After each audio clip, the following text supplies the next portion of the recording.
The snow clawed at my skin like glass. Each gust was a blade.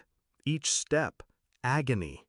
I clutched my belly, doubled over as another contraction ripped through me.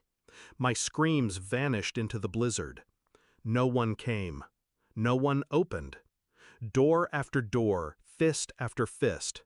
My knuckles were bloodied from pounding. People's lights were on, but curtains snapped shut when they saw me, a swollen girl in rags, begging. It was then, shivering, breath shallow, blood running down my thighs, that I realized they wanted me dead, and so did he. Back then, I still believed in Daniel, my Daniel, the man who swore he loved me, who whispered against my skin that he'd protect me and our child. But love rots quickly in the dark.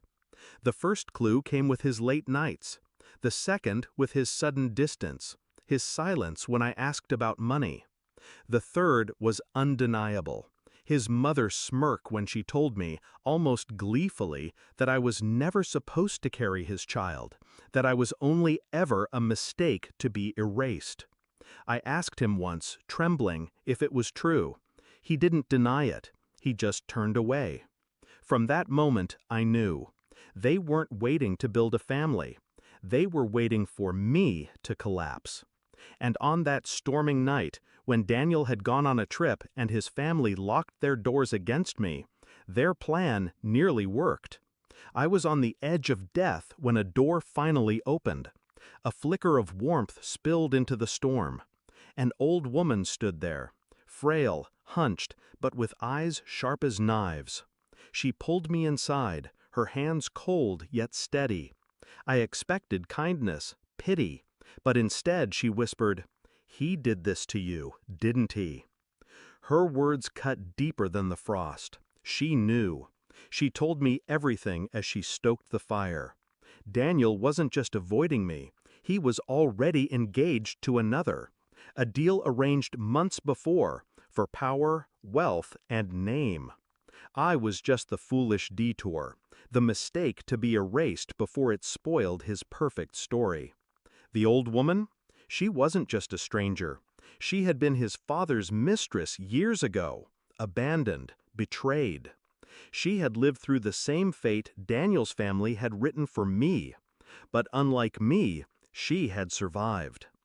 Her lips curled into something almost like a smile when she said, "If you want to live, girl, stop crying, start planning." I gave birth in her cabin. My son's cries were the first sound that cut through the storm. Weak, but alive. And as I held him, sweat-soaked and trembling, I made my vow. I would not beg them again. I would not knock on their doors for scraps of mercy. I would take everything from them, slowly, quietly, until they understood what it felt like to be left in the cold. The old woman taught me patience. She gave me names, numbers, contacts. People who hated Daniel's family as much as she did. While nursing my child, I studied business records, property ledgers, affairs hidden in plain sight. I pieced together their empire, brick by brick, until I saw the cracks. Daniel's father's company depended on one contract, one signature that held the rest together. I found out who held it. I found out what they wanted. And I gave it to them, quietly, anonymously. I never signed my name, never left a trail. But the day that contract slipped from their grasp, I knew they felt it. It wasn't enough, so I went deeper. His mother, so proud, so cruel, hid things Daniel didn't know. Bank accounts overseas, affairs she thought were secret. I let them slip into the wrong hands. And Daniel himself? I didn't touch him, not yet. I let him sweat under the weight of failure, let him wonder why every deal soured, why his father stopped trusting him, why his bride-to-be vanished days before their wedding with proof of his lies in her purse. The confrontation came on a night almost like the one that broke me. Snow falling heavy, their house dim and silent. I walked up, not to beg, but to deliver. Daniel opened the door. His face was hollow, his suit crumpled. "You?" he whispered, like seeing a ghost. I smiled, calm, steady, the way I hadn't been the night he left me to die. "Hello, Daniel," I said. He stammered excuses, apologies, bargains. I said nothing, just handed him a single envelope. Inside was the final proof. The deed to the last property his family owned transferred out from under them. Their safety net gone. Their empire reduced to ash.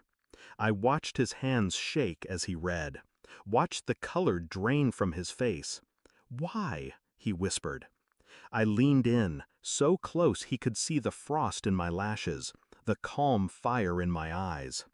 "Because you left me in the snow," I said. "And I don't forget." I didn't wait for him to answer. I left him there, in his crumbling house, clutching papers he could no longer use to save himself.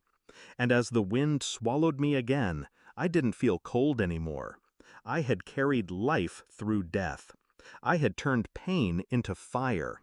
I had shown them what it meant to be abandoned.